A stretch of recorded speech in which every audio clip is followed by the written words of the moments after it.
Nós vamos exercer o direito e a força da lei e corrigir, processar todas as pessoas que difamaram, mentiram, tentaram denegrir, manchar a nossa imagem. Isso nós vamos usar. Nós não vamos usar as redes sociais porque isso aí não leva a nada.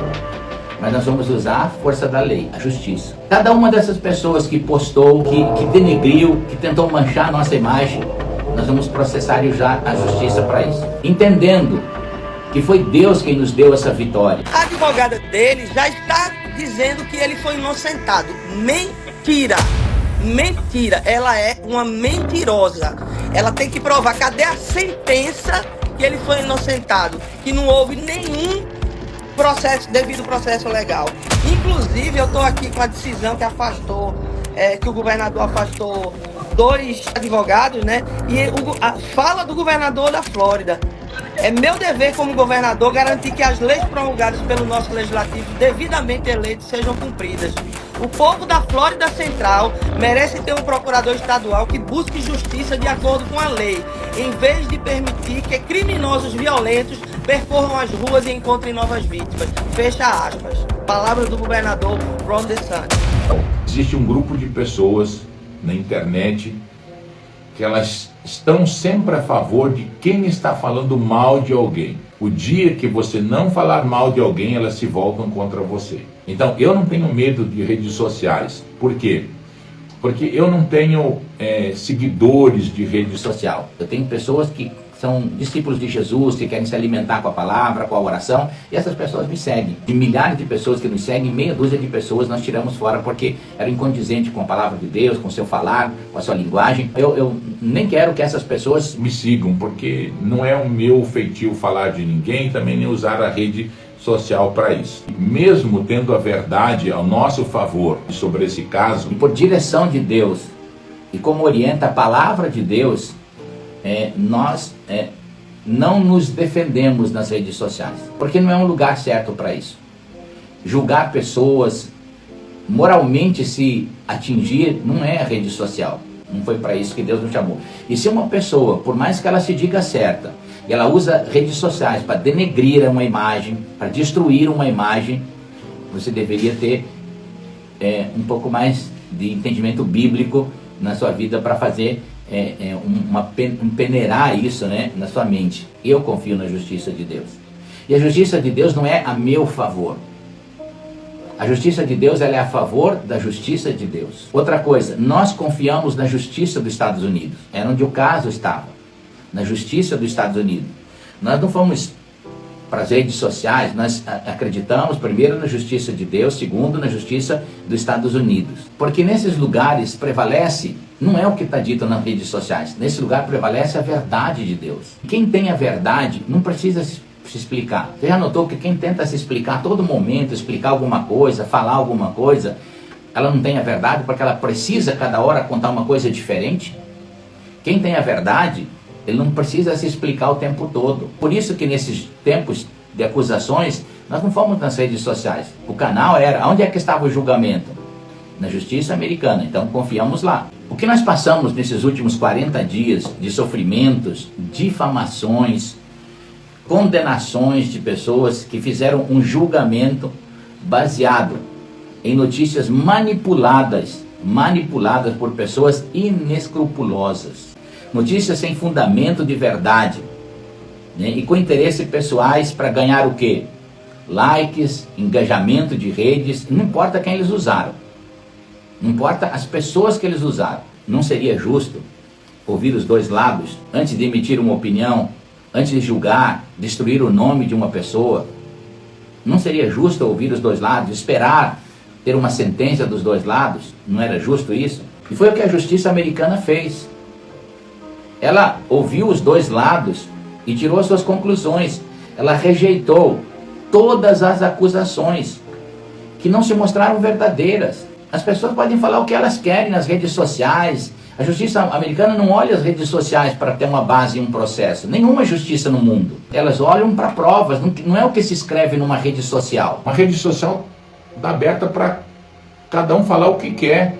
Mas a justiça você tem que levar provas. Como pastor, como pai, como avô, Eu não sou a favor de abuso de nenhum tipo contra a criança, contra a inocente, muito pelo contrário. Trabalhei a vida inteira contra essas coisas.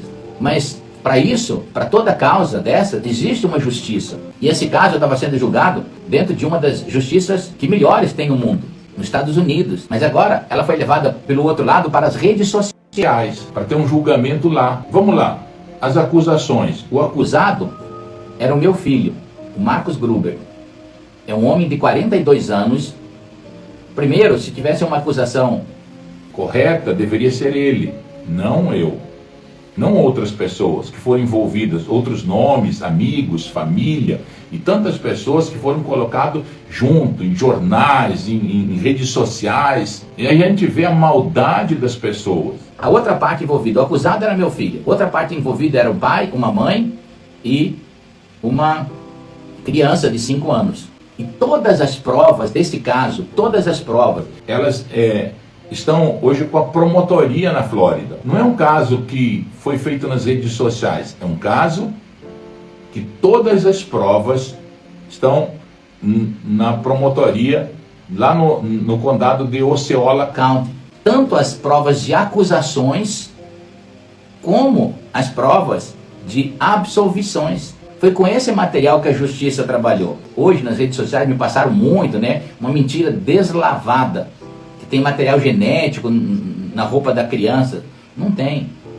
Se tivesse isso, você acha que a justiça dos Estados Unidos terminaria um caso? Existe uma pessoa que eu gostaria de incluir aqui, mas não vou, até porque não merece ser incluída.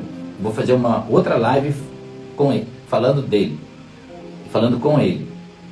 Mas eu quero tratar hoje desse caso só assim, só para que essas coisas não fiquem somente na internet. E para que a gente não diga que a gente não colocou a nossa voz aqui também. A absolvição desse caso. As pessoas dizem, mas ele foi inocentado. Não, ele não foi inocentado.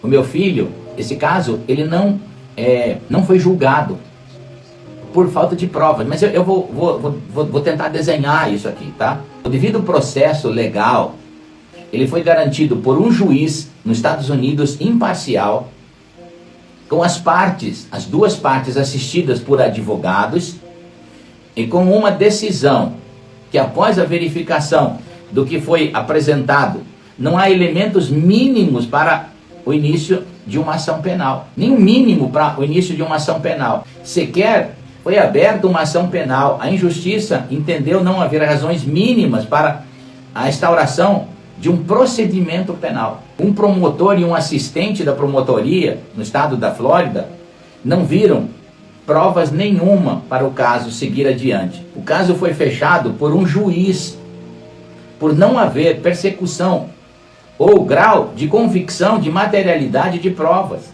Então não adianta escrever nas redes sociais que teve isso, teve aquilo. Não teve. O caso foi fechado por não haver provas. Então, faça uma reflexão comigo aqui, faça uma reflexão, pensa um pouco na integridade da justiça americana. Pensem o seguinte, a Flórida é o estado mais rigoroso quanto a crimes contra abuso. É o estado mais rigoroso. Vocês acham que simplesmente eles abandonariam o caso assim, se eles tivessem alguma prova? Nós vamos exercer o direito e a força da lei e corrigir, processar todas as pessoas que difamaram, mentiram, tentaram denegrir, manchar a nossa imagem. Isso nós vamos usar. Nós não vamos usar as redes sociais porque isso aí não leva a nada. Mas nós vamos usar a força da lei, a justiça. Cada uma dessas pessoas que postou, que denegriu, que tentou manchar a nossa imagem, nós vamos processar e usar a justiça para isso. Entendendo que foi Deus quem nos deu essa vitória. Eu não entendo uma postura de um advogado do Estado que deveria trazer justiça, né, uma vítima de um caso desse tão sério. Como é, pastor, que você tem um inquérito policial que foi brilhantemente conduzido pela polícia de Kissimmee, reunindo todas as provas, inclusive DNA positivado, que era material, secreção dele na roupa da criança, com fotos de lesões na criança, com os laudos médicos, com os laudos psicológicos, com as investigações dos detetives, que atuaram assim de forma brilhante, com depoimento da vítima, de testemunhas, com os nossos laudos. Aí ele vai, a polícia pede o indiciamento dele, a prisão dele, indiciando ele no crime de pena capital, por tão convicto que eles estavam do cometimento desse crime. Ana, licença, antes que eu esqueça. Pessoal, tanto nos Estados Unidos como no Brasil e a maioria das nações, ninguém vai preso preventivamente sem que as instituições estatais tenham solidez de evidência. O que é uma prisão preventiva? Está tão evidente que aquela pessoa cometeu o crime que nós vamos prendê-la agora para que ela não atrapalhe a conclusão da investigação.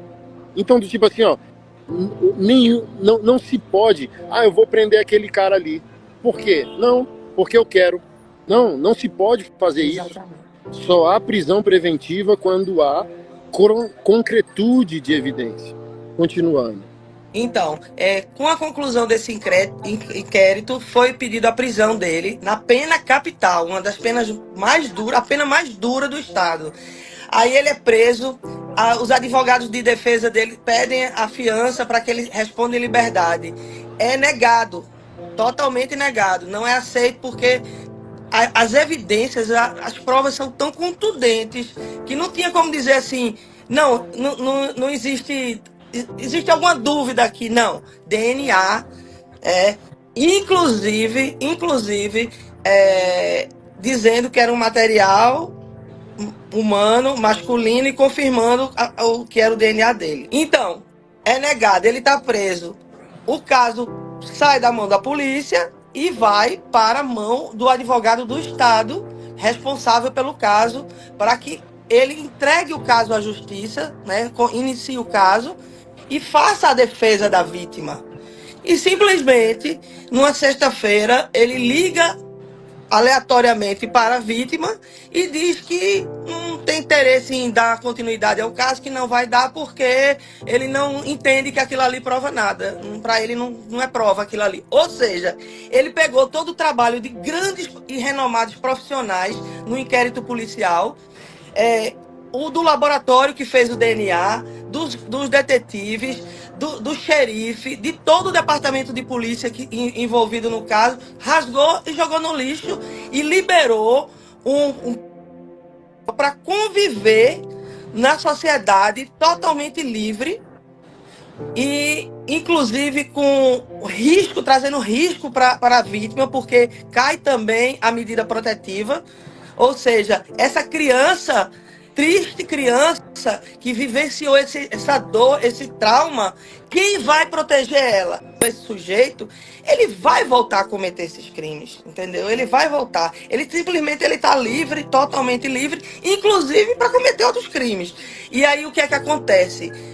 Existe a advogada-geral do Estado e o governador que recentemente afastou dois prosecutors, dois advogados do Estado, por negligência de não cumprir com os deveres legais dele, como de proteger a vítima e colocar o criminoso na prisão. A advogada dele já está dizendo que ele foi inocentado. Mentira!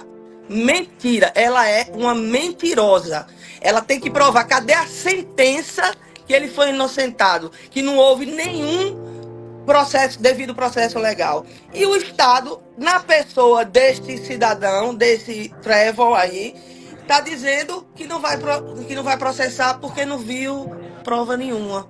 Pelo amor de Deus. Agora, ele vai responder. Ele tem que prestar contas porque ele é um empregado nosso, ele é um funcionário público. Ele tem que prestar conta do mundo público dele. Eu sou cidadã americana e, como cidadã americana, eu vou cobrar essa atitude. Entendeu? Eu quero saber com base em que ele encerrou o caso. Eu quero saber o que é que está por trás dessa decisão dele. Porque as provas são contundentes. É impossível qualquer pessoa leigo que olhe aquelas provas não diga não houve crime ali. Vamos usar todos os recursos que tivermos dentro da legalidade, obviamente, para que esse caso, que essa garota tenha o direito de ter o caso dela julgado e um juiz que decida se ele é inocente ou não. E não simplesmente um advogado que decidiu que eu não quero, vou jogar todo esse trabalho fora. E para piorar, mente a advogada dele, como mandou um e-mail para uma rede de divulgação de mídia, dizendo que meu cliente foi inocentado. Mentirosa. Ela mente fazendo isso. Porque se não há o devido processo legal, como ele é inocente? Porque o advogado de Estado, no final das contas, está dando uma grande carteirada aí, ué. Exatamente. Isso não vai ficar assim, isso não pode. A justiça tem que prevalecer. A gente quer que seja que tenha um julgamento. Se ele, depois do julgamento, ele foi inocentado, ok, não tem problema. Pronto. Derrube todos os argumentos e as evidências no processo legal. Exatamente. Esse advogado de Estado, o State Attorney, ele vai ter que prestar conta disso. Não é assim, simplesmente, eu não quero, tá aí, joga todo esse trabalho no lixo. E a vida dessa criança, né? O que é que o Estado da Flórida está entregando para essa criança? Qual é a proteção? Inclusive, eu estou aqui com a decisão que afastou, que o governador afastou 2 advogados, né? E a fala do governador da Flórida. É meu dever como governador garantir que as leis promulgadas pelo nosso legislativo devidamente eleitos sejam cumpridas. O povo da Flórida Central merece ter um procurador estadual que busque justiça de acordo com a lei, em vez de permitir que criminosos violentos percorram as ruas e encontrem novas vítimas. Fecha aspas. Palavras do governador Ron DeSantis. Então, não tem como acessar o governador? Tem sim. Já estamos tomando essas providências, o governador, o advogado-geral do Estado, a advogada-geral do Estado, vamos tomar providência, a gente não vai ficar de braços cruzados. Essa criança precisa ter o direito dela garantido constitucionalmente do devido processo legal. As provas foram apuradas dentro da legalidade, um trabalho exímio trabalho que foi feito pela polícia de Kissimmee, e isso nós não vamos aceitar isso.